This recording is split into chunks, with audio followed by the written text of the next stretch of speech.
voulu participer au Marseillais? Alors pourquoi j'ai participé au Marseillais? Bah à la base en fait j'étais pseudo-modèle quoi. Mhm. Et je travaillais pour quelques marques. Et un jour on m'a dit vas-y viens, il y a Mister Côte d'Azur. Je suis vraiment pas, je suis dit non mais laisse tomber, ça sert à rien. Il me dit si vas-y viens. Bon du coup j'ai pris le jeu et puis je suis allé tu vois. Ouais. Et en faisant ça pour rigoler, j'ai eu mon écharpe. Puis après j'ai fait Mister France. Je suis arrivé 6e ou 7e. Mhm. Et ensuite de là, j'ai eu les Marseillais qui m'ont contacté parce que j'habitais dans le sud de la France. J'habitais dans le Var, à Draguignan exactement. Ouais. Et ils m'ont contacté et puis ils m'ont dit viens passer entre guillemets le casting. Donc j'ai passé le casting et je crois que j'ai été pris parmi à la base, je dirais, je sais pas, 50 000, peut-être 100 000 Ouais. candidats. Donc en gros, tu as été contacté grâce aux différents concours que tu as fait. Exactement, tout à fait. Ouais. C'est ça qui a fait qu'on m'a contacté sur mes réseaux sociaux. Ouais. Mhm. Et comment Ensuite, j'ai passé mon premier casting, je m'en rappelle d'ailleurs, vidéo, c'est super bien passé, ils m'ont demandé de repasser, donc à mon avis, je devais partir de la select. Parce qu'après, ils sélectionnent, je crois, une cinquantaine de personnes. Et Ouais. sur les 50 personnes qui refont passer, je suis arrivé premier quand même. Donc c'était Ah ouais. une petite fierté quand même, c'était cool quoi. Et surtout qu'à l'époque, j'étais en colocation avec des amis en fait. Mhm. Et voilà, je faisais des petits boulots par-ci par-là, tu vois. Plus le mannequinat modèle, parce que je travaille pour quelques marques, tu vois. Ok. Mais Ouais. rien de transcendant, tu vois. Donc du coup, une occasion de partir au Brésil, c'est parti, c'est beau quoi, tu vois. Mhm. Voilà. Ouais. Voilà pourquoi j'ai fait la télé-réalité. C'est plus une question, je pense, de pouvoir enfin faire ce que je veux faire plus tard, c'est-à-dire monter ma ligne de vêtements comme je l'ai fait en fait. Ouais. Mhm. C'était dans l'idée de récupérer de l'argent, profiter, s'amuser, c'est sûr. Et voilà. Ouais. Et comment as-tu vécu ton aventure? Alors j'ai vécu pas du tout comme je l'aurais imaginé. C'est-à-dire que je croyais réellement que c'était des vacances. Mhm. Je me suis dit ça y est, c'est genre la vie trop belle, on va s'éclater. Mais en fait ce qu'on sait pas c'est qu'on attend pratiquement tout le temps les caméramans qui soient en place. Ouais. Et souvent tu vois on est obligé de retourner les scènes. Mhm. Parce que des fois, il y a, je sais pas, il y a par exemple quelqu'un qui passe en plein milieu de la scène, t'as un ingénieur son qui passe en plein milieu de la scène. Ce qui fait qu'en fait, tu veux, c'est beaucoup de travail, d'une part. Deuxièmement, t'as la pression parce que tu sais que tu passes devant la France entière. Ouais. Troisièmement, t'arrives devant une bande d'amis qui eux se connaissent depuis des années et toi tu connais personne. Mhm.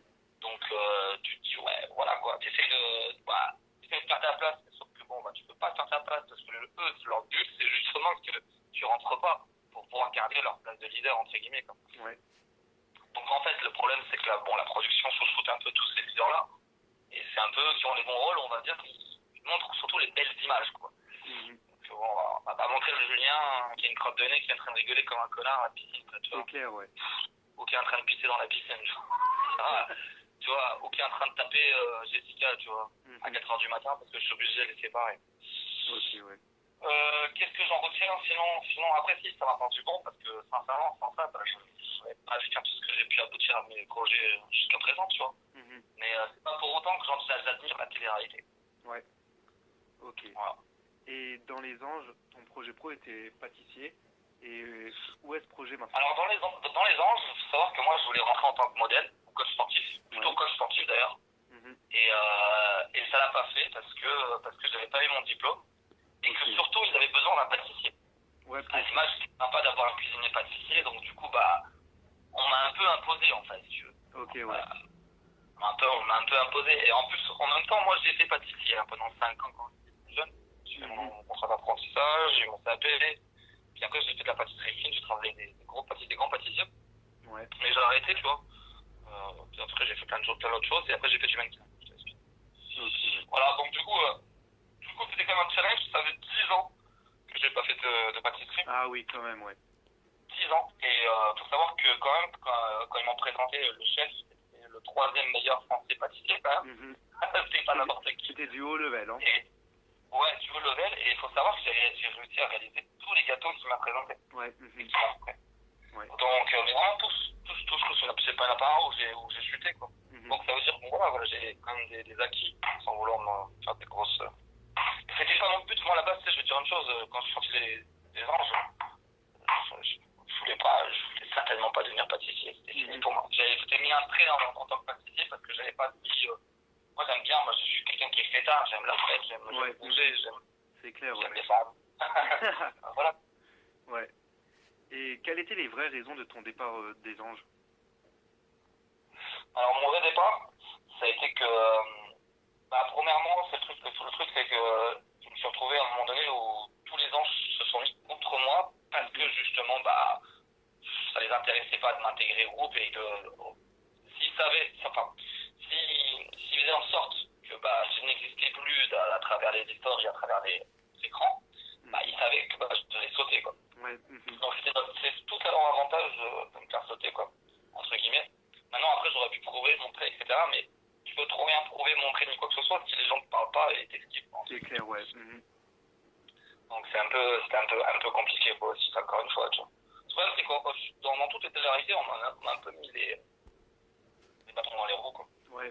On m'a pas mis carte blanche. Et puis, on m'a pas mis à mon avantage non plus, tu vois. C'est ça le truc, c'est toujours pareil, tu vois. Ouais. Moi, je l'ai mis à mon avantage. Donc, ce que je ressens de la télé-réalité, c'est que ça m'a sorti de la merde, ça c'est sûr et certain. Ça m'a ouvert des portes, ça m'a permis d'aboutir mes projets professionnels. Mais par contre, psychologiquement, faut avoir des grosses épaules, ouais. Je peux te le dire. Parce que t'as peut-être 100 000 personnes qui t'admirent, mais t'en as 1 million qui te détestent. C'est clair, ouais. Et voilà, après c'est sûr, quand tu reçois les 30 messages de toutes ces personnes-là qui t'envoient tous les jours des textes, ça te permet de remonter le moral et d'avoir dit le smile. Après, ce qu'il faut, c'est qu'il faut se dire qu'il faut enlever tous les mauvais messages, tu les mets de côté et tu les oublies, parce que tu sais, c'est pour quelqu'un qui ne t'est pas connu, de recevoir une critique, ça rend fou. Ouais. Et t'en reçois, je sais pas, une vingtaine par jour, entre guillemets, parce qu'il y en a qui t'aiment pas ton caractère, ou ils n'aiment pas qu'ils ont pu faire sortir l'image de moi, parce que même moi à l'écran, c'est même pas pour dire. C'est la même chose quand même. Dans les anges, un peu mieux, tu vois, voilà, c'est que dans les anges, tu vois, je me suis trop freiné aussi, c'est pareil. Parce que, justement, dans les Marseillais, ils m'ont trop sali mon image. Ce qui fait que, je suis pas vraiment dévoilé. Tu es resté sur tes gardes. Pas 100%. Ça fait une blessure aussi, il faut savoir que, pendant les Marseillais, je me suis blessé avec le mec de la sécurité, qui faisait du free fight. Ouais. Je te raconte une petite époque, et donc, du coup, le jeu, c'était un gros black, qui faisait bien 100 kilos, tu vois. Il me demandait vas-y, si tu arrives à me faire tomber, c'est bon, t'as gagné, tu vois. J'ai réussi à me faire tomber 2 fois. Donc, je l'ai attrapé, je l'ai fait tomber, et la 3e fois, ça l'a énervé, il m'a soulevé, il a fait tomber tous les 2 sur mon épaule. Ah ouais. Et ce qui fait que, j'ai eu, pendant 6 mois, je pouvais plus bouger mon épaule. Et quand j'ai fait les Marseillais VSLJ, c'est pareil, tu vois, j'étais pas au meilleur de moi-même. J'avais une grosse blessure. Ouais. Tu sais, pour un mec, entre guillemets, une droite, c'est ta droite, quoi, tu vois, voilà, quoi. Si tu dois te bagarrer ou si t'as un problème, t'as ta droite, quoi. T'as pas de droite, c'est un peu compliqué, tu vois. C'est clair, ouais. Ça, plus le fait que, justement, les gens me critiquaient et tout, c'est une sacrée claque dans la gueule, mais une claque monumentale. J'ai mûri, mais comme jamais, comme ça. Et maintenant, t'as créé ta propre marque de vêtements, pourquoi t'as eu cette idée? Alors, ma propre marque, alors ça, c'est quelque chose que j'ai toujours rêvé. Le jour où j'ai commencé dans la mode, j'étais en train de faire de la situation. Mon pote, il me dit, vas-y, viens, on va faire un défilé. Bref, j'ai pris passion parce que je kiffe la mode, c'est-à-dire je kiffe les fringues, j'adore les fringues. J'étais dans le sud de la France, à Marseille, il y a des fringues à gogo. J'étais à Paris, pareil, c'est la même chose, tu vois. Voilà, j'ai toujours kiffé m'habiller. Tous mes potes peuvent te le dire aussi, c'est toujours un truc comme ça. Donc, j'ai dévalisé tout le temps un pote à moi qui tenait un magasin, justement, de fringues. Et j'ai toujours rêvé, même étant très jeune, de monter ma marque de vêtements. J'ai toujours dit, putain, le jour où Comate, la marque Comate de Joey Star, il l'a sorti, tu vois, j'ai dit, putain, je rêverais de sortir une marque de vêtements. Ouais. Ça remonte il y a très longtemps.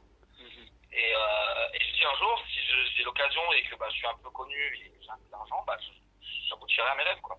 D'abord, justement, monter ma ligne de vêtements, puis ensuite, par la suite, peut-être, monter ma salle de sport. Et pourquoi? Parce que aussi, justement, j'ai remarqué que souvent les marques ils se font un peu de la gueule des clients, tu vois. Moi, dans ma ligne de vêtements, pratiquement tous mes t-shirts, c'est des chutes de tissus de grandes marques, Hugo Boss, Calvin Klein, Armani, et que je transforme en t-shirts oversize. Et ces tissus-là, ils les vendent des fortunes. Genre, je sais pas, j'en sais rien, c'est une connerie. Le polo, ils doivent le vendre, je sais pas, 200 balles. Et moi, je vais essayer de vendre le polo à 35 balles, grosso modo. Ce que je veux dire par là, c'est que je vais essayer de faire profiter les gens qui n'ont pas trop de moyens, s'habiller stylé, avec la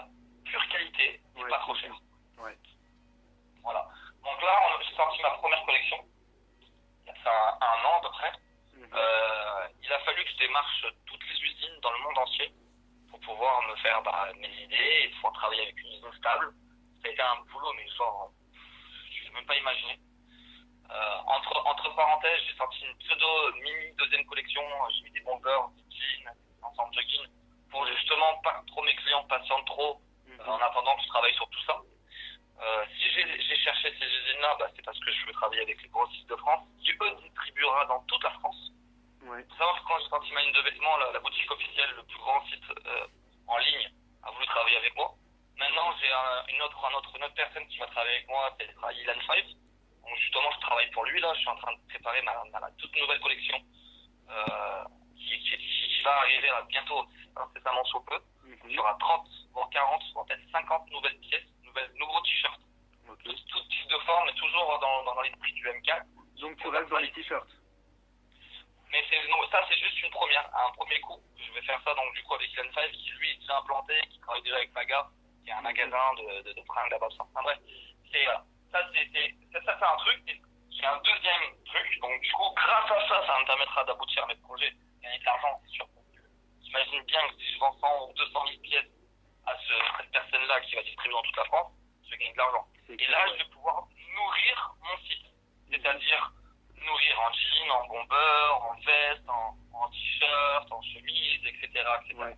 Tout ça, ça a été un boulot fou furieux qui, j'espère, va payer. Je me suis déjà, franchement, j'ai déjà une large clientèle. J'ai à peu près 150 clients, ce qui pour moi est pas mal, pour juste quelques t-shirts qui ont été sortis au début. Je trouve ça assez énorme d'ailleurs. Ouais, Ils ont eux tous repris une, voire deux fois, même 3 fois. Donc, ça veut dire que les clients sont fidèles. Ils sont satisfaits. Et j'ai eu 0 retour jusqu'à présent. Et donc tu parlais de faire ta salle de sport. Donc on peut dire que c'est ton nouveau projet, ça. Non. Mon nouveau projet, c'est vraiment de pouvoir vendre jusqu'en vélo dans toute la France. Ça, c'est vraiment mon nouveau projet. Donc, vendre aux grossistes. Vendre plus que sur mon site, mais vendre aux grossistes qui, eux, revendront dans tous les magasins de France. Ça, c'est mon projet. Mon futur projet, plus tard, oui, j'aimerais, si un jour vraiment j'aboutis à tout ce que je fais, parce que je pense que oui, là, oui, ce serait de monter une salle de sport de luxe. Je serais certainement à l'île Maurice, ou dans une île. Certainement. Voilà. Ouais, tu vises haut. Toujours. Je vais toujours plus haut. Toujours plus haut. Après, voilà, si j'arrive un peu plus bas, je suis très content. Mais au moins, je vise toujours plus haut, plus haut. Ouais. Après, mes vrais nouveaux projets, sincèrement, je vais te dire une chose, ça c'est aussi un projet, j'en ai déjà parlé, mais c'est sûr, ça va se concrétiser. Je vais commencer à passer des castings en tant que comédien-acteur.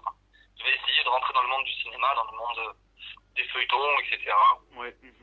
Voilà, essayer de me sortir un peu de la télé, aider pour rentrer dans un autre monde. Ouais.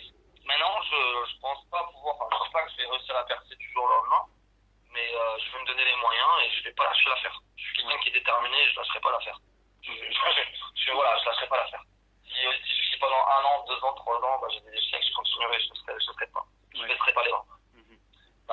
Comme dans ma ligne de vêtements. C'est ça, ouais. Voilà. Mais ça marche bien, franchement, je te jure, j'ai super retombé. Malheureusement, c'est juste que dans une ligne de vêtements, il faut une grosse somme normalement pour démarrer, tu vois. Ouais. Ça n'a pas été le cas, tu vois, j'ai jamais eu une grosse somme, j'ai eu une petite somme. J'ai réussi à me démerder avec cette petite somme pour la décupler, la doubler, la tripler, etc. Ouais. Voilà. Donc on peut dire que pour toi la télé-réalité c'est terminé. Non, il y a quelques programmes encore qui me parlent. Comme lesquels? French Strip, Les Anges. Donc tu serais prêt à repartir dans les Anges encore? Ouais, peut-être en tant que guest, ouais. Ouais. Ok. Peut-être. Et est-ce que tu as un petit mot pour les gens qui te soutiennent? Pour toutes les personnes qui espèrent me revoir derrière leur écran, je voulais à ces personnes-là, j'ai envie de leur dire que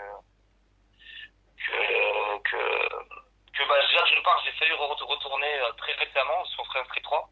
Ah, t'as été contacté? Ça s'est pas fait parce que la chaîne a arrêté le programme alors que j'étais prévu vraiment dans le programme. Donc je devais faire partie du programme et je n'ai pas fait partie. Ok, ouais, d'accord. Voilà, man.